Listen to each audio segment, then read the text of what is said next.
I understand you like to use a term called outsourcing 2.0, and I know that we know that customers are interested in cost savings, cost avoidance, what have you, and that tends to come up at the top of the lists of survey answers whenever we ask them about things like that. Sure. And I know there's other people have tried to characterize a higher value proposition by various names, and outsourcing 2.0 is one of them. I was just curious, what do you mean by that, and how does it represent a higher form of value in your view? I don't necessarily imply it's higher term of value. What we're trying to say is that the first wave of outsourcing was driven by trying to achieve labor arbitrage, right. cost right. arbitrage.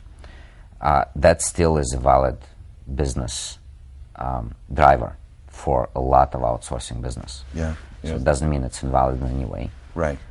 But what we're trying to say is something different, is that besides pure labor arbitrage, there are other business goals that companies pursue when they engage an outsourcer. Yeah. In application development and in IT work, labor arbitrage, I think, is becoming less and less relevant. Is that because the differential is narrowing, or it simply just... There are multiple factors, but right, you're completely correct. On one hand, the cost advantage isn't as large. Right. So the gap is narrowing.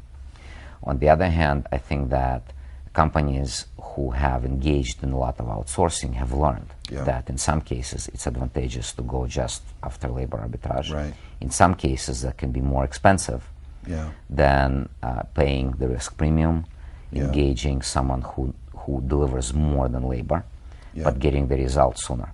Yes. And it's a philosophy issue for some companies.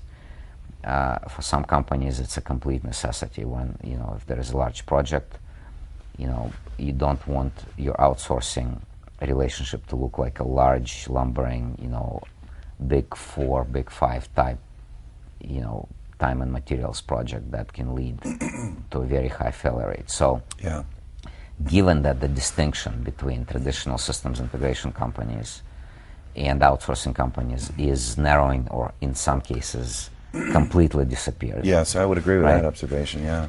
I think that there are at least two distinct reasons to go to an outside vendor. One is for labor arbitrage, which is fine and dandy, and a lot of people do that. Another one is if you're actually trying to get a specific result and you place a premium there, and obviously you want to deal with a company that employs an optimal cost of labor as part of the business, which is very much still the core of what we do. Yeah.